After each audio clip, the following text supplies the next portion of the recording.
नमस्कार दोस्तों, आपका स्वागत है हमारे YouTube चैनल और हमारी वेबसाइट पर, जहां पर हम आप लोगों को बताते हैं साइंस के कुछ ऐसे प्रश्न जो प्रतियोगी परीक्षाओं में बार बार आते रहते हैं। हमसे जुड़े रहने के लिए हमारे YouTube चैनल को सब्सक्राइब करें और हमारे वेबसाइट को फॉलो करें।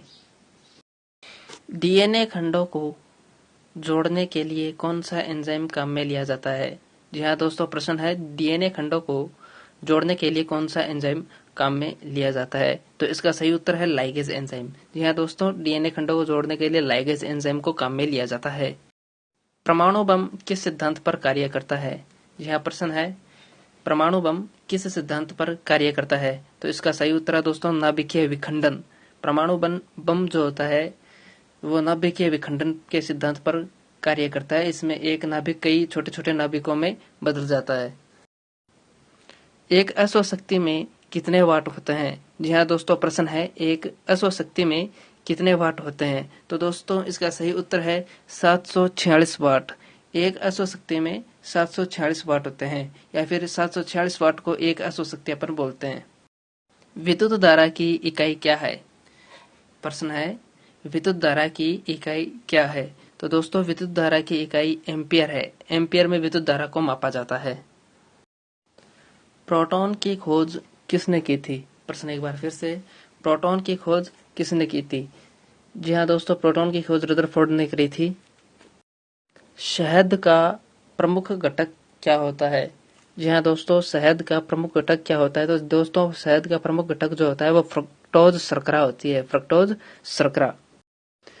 पदार्थ की चतुर्थ अवस्था क्या कहलाती है? जी हाँ दोस्तों, प्रश्न है पदार्थ की चतुर्थ अवस्था क्या कहलाती है? तो दोस्तों पदार्थ की चतुर्थ अवस्था प्लाज्मा कहलाती है, और पांचवी अवस्था जो होती है वो बोस आइंस्टाइन कंडेंसेट होती है।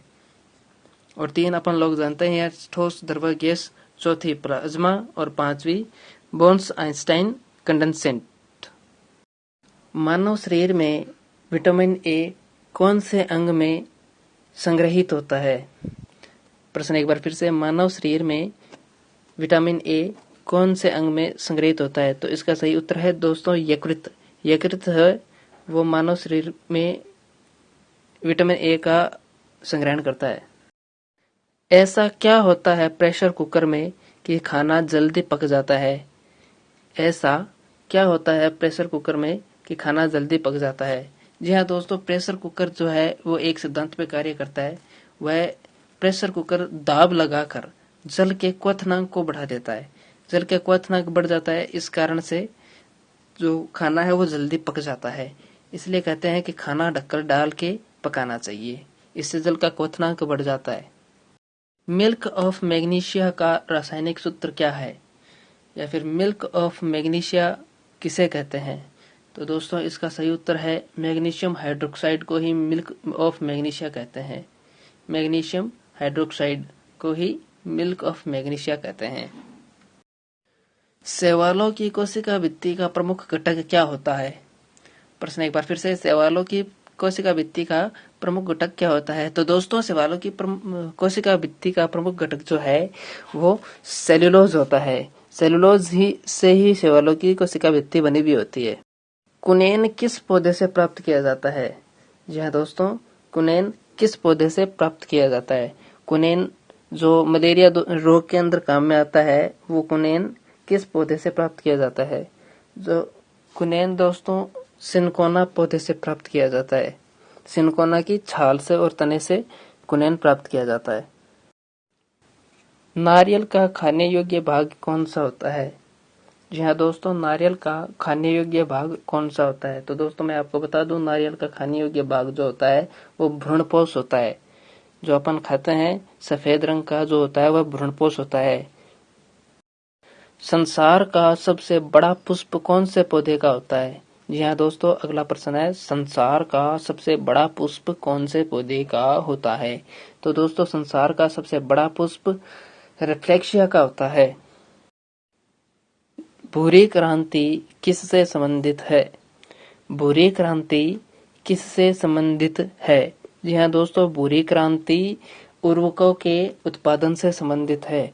इसके अंदर उर्वरकों की क्षमता बढ़ाई जाती है और नए नए उर्वरक बनाए जाते हैं। दूध की शुद्धता का मापन किस यंत्र से किया जाता है? दूध की शुद्धता का मापन किस यंत्र से किया जाता है? तो दूध की शुद्धता मापन करने के लिए अपन लैक्टोमीटर की उपयोग में लेते हैं। मनुष्य ने सबसे पहले कौन से जानवर को पालतू बनाया था? मनुष्य ने सबसे पहले कौन से जानवर को पालतू बनाया था? तो जी हाँ दोस्तों, इसका सही उत्तर है कुत्ता। सबसे पहले मनुष्य ने डॉग को पालतू जानवर के रूप में बनाया था। धूल प्रदूषण रोकने के लिए कौन सा वृक्ष सबसे उपयुक्त माना जाता है? धूल प्रदूषण रोकने के लिए कौन सा वृक्ष सबसे उपयुक्त माना जाता है? तो जी हाँ दोस्तों, धूल प्रदूषण रोकने के लिए नीम का जो वृक्ष होता है वह सबसे बढ़िया वृक्ष माना जाता है। इससे सबसे बढ़िया तरीके से धूल प्रदूषण रोका जाता है। आंवले में कौन सा विटामिन पाया जाता है? जी हाँ दोस्तों, आंवले में कौन सा विटामिन पाया जाता है? तो दोस्तों, आंवले में विटामिन सी पाया जाता है। आंवले में विटामिन सी पाया जाता है।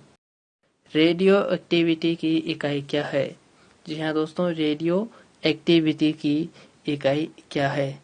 तो दोस्तों, रेडियो एक्टिविटी की इकाई मैडम क्यूरी के नाम पर क्यूरी रखा गया है। हमसे जुड़े रहने के लिए हमारे YouTube चैनल को सब्सक्राइब करें और हमारे वेबसाइट को फॉलो करें।